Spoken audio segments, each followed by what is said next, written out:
محترم سامعین، السلام علیکم ورحمۃ اللہ وبرکاتہ۔ نحمدہ ونصلی علی رسولہ الکریم، اما بعد فاعوذ باللہ من الشیطان الرجیم، بسم اللہ الرحمن الرحیم۔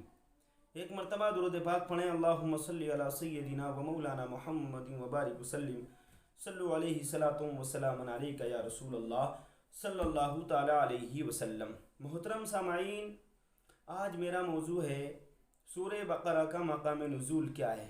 تو دیکھیے، اس سورت کے مقام نزول کے بارے میں آپ کو بتاؤں گا کہ یہ سورت مکے میں نازل ہوئی یا مدینے میں نازل ہوئی۔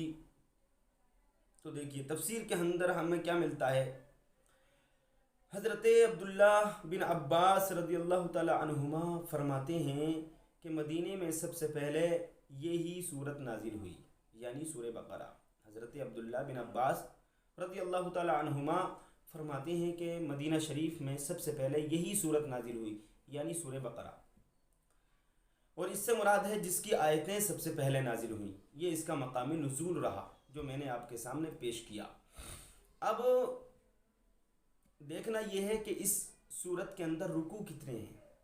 تو اس سورت کے اندر 40 رکوع ہیں۔ اگر ہم دیکھیں رکوعوں کی تعداد کو، ہم دیکھیں تو اس کی تعداد 40 ہے۔ اس کے اندر رکوع 40 ہیں، اور اس کے اندر آیتوں کی تعداد کو ہم دیکھیں تو آیتیں 286 ہیں۔ سورہ بقرہ کے اندر آیتیں 286 ہیں۔ اچھا، اب دیکھنا یہ ہے کہ اس سورت کا نام بقرہ کیوں رکھا گیا، اس کی وجہ تسمیہ کیا ہے۔ تو دیکھیے محترم سامعین، اس کی وجہ تسمیہ یہ ہے کہ عربی میں گائے کو بقرہ کہتے ہیں، عربی میں گائے کو بقرہ کہتے ہیں۔ تو اس سورت کے اندر 8ویں اور 9ویں رکوع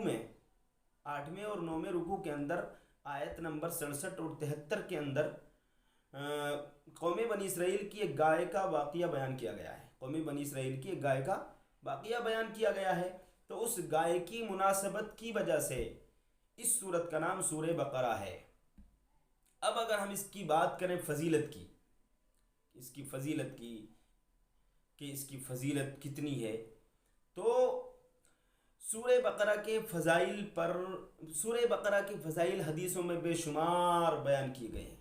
اس سورت کے بے شمار فضائل حدیثوں میں بیان کیے گئے ہیں، لیکن اس کی فضیلت پر آپ کے سامنے میں صرف ایک حدیث سناؤں گا۔ وہ حدیث یہ ہے، حضرت ابو امامہ باہلی اس کے راوی ہیں۔ وہ بیان فرماتے ہیں کہ اللہ کے رسول صلی اللہ تعالی علیہ وسلم نے ارشاد فرمایا کہ لوگو، قرآن پاک پڑھا کرو، قرآن مقدس کی تلاوت کیا کرو۔ یہ قرآن مقدس قیامت کے دن، قیامت کے میدان میں اپنے پڑھنے والوں کی شفاعت کرے گا۔ اور آگے اللہ کے رسول نے فرمایا، اور یہ دو روشن صورتیں یعنی سورہ بقرہ اور سورہ آل عمران پڑھا کرو، کیونکہ یہ قیامت کے میدان میں دونوں صورتیں دو بادل یا دو سائبان کی طرح آئیں گی۔ اس طرح آئیں گی جس طریقے سے دو بادل ہوں یا دو سائبان ہوں یا دو پرندوں کی قطاریں ہوں یا پرندوں کی دو قطاریں ہوں، اس طریقے سے آئیں گی اور اپنے پڑھنے والوں کی شفاعت کریں گی۔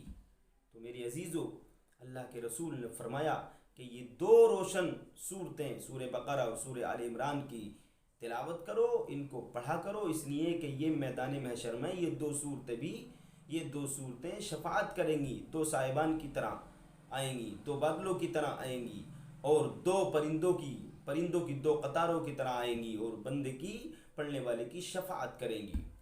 اور اللہ کے رسول نے ارشاد فرمایا، میرے نبی نے، ہم سب کے آقا نے ارشاد فرمایا کہ سورہ بقرہ کو پڑھتے رہنے میں برکت ہے، اور اس کو نہ پڑھنے میں ثواب سے محرومی ہے۔ اس کو پڑھنے میں پڑھتے رہنے میں برکت ہے، اور نہ پڑھنے میں حسرت ہے۔ میرے عزیزو، تو معلوم یہ ہوا کہ اس کو جب ہم پڑھیں گے تو برکت ملے گی، اور نہیں اگر اس کو نہ پڑھیں گے تو برکت ہمیں نہیں ملے گی بلکہ ثواب سے محرومی ہو جائے گی۔ اور اللہ کے رسول نے یہ بھی ارشاد فرمایا، میرے نبی نے یہ بھی ارشاد فرمایا کہ جادوگر اس سورت کا مقابلہ نہیں کر سکتا، تو حدیث سے یہ پتہ چل گیا کہ اگر گھر میں ہمارے جادو ہو، آفت ہو، بلا ہو، اگر سورہ بقرہ کی تلاوت کر دی جائے گی تو وہ جادو ختم ہو جائے گا، اس کا خاتمہ ہو جائے گا۔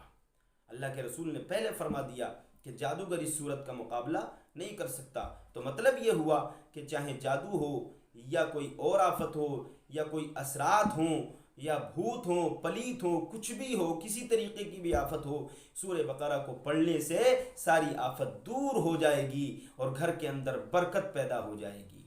امید کرتا ہوں آپ لوگ سمجھ گئے ہوں گے۔ السلام علیکم ورحمۃ اللہ۔